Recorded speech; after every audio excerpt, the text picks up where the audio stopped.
There are many powerful armies in history. The Romans, the Spartans, the Mongol horde. These were empires built on military might and strategic genius. And then there's Australia, the only nation in modern history to officially declare war on a bird.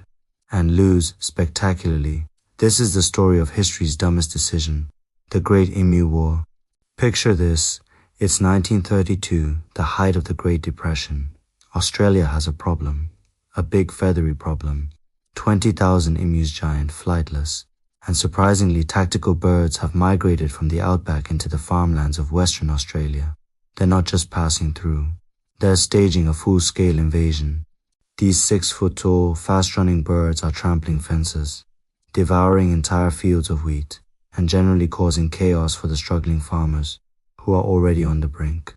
The farmers, many of whom were World War I veterans, appealed to the government for help. So, what does the Australian government do? They could offer financial aid, or maybe build better fences. No, they decide the only logical solution is to send in the army, with machine guns. Yes, you heard that right. They deployed the military to fight a bunch of birds. Enter Major G.P.W. Meredith of the Royal Australian Artillery. He's put in charge of this noble mission. Let's call it Operation Annihilate the Avians. He arrives on the scene with 2 soldiers, 2 Lewis machine guns, and 10,000 rounds of ammunition. He's confident, he's determined, and he has absolutely no idea what he's getting into.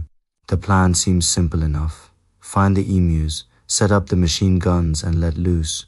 What could possibly go wrong? Well, as it turns out, everything. The first engagement begins. The soldiers spot a flock of about 50 emus. They get into position, take aim, and open fire. The emus, however, are not your average enemy.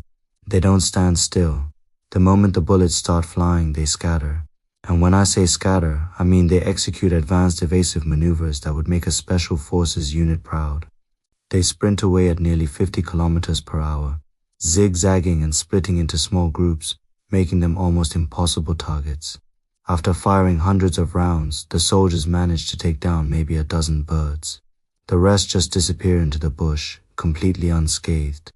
Major Meredith was stunned.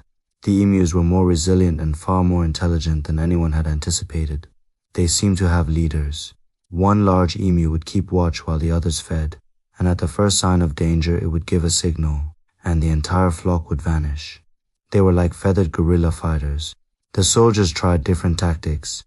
They attempted an ambush near a dam, but the gun jammed.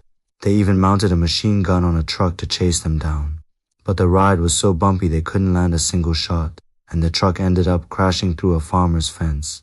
The emus just ran circles around them. The press had a field day. Newspapers ran headlines mocking the emu war, and conservationists pointed out that the few emus killed had cost an absurd amount of ammunition. The whole operation was becoming a national embarrassment. After about a week of utter failure and humiliation, having fired nearly 3,000 rounds to kill a handful of birds, the military officially withdrew. The emus had won. Major Meredith himself was forced to admit defeat, famously stating, "If we had a military division with the bullet-carrying capacity of these birds, it would face any army in the world." And so the Great Emu War came to an end. Australia had been outsmarted, outmaneuvered, and thoroughly defeated by an army of giant birds. The emus to this day remain undefeated champions.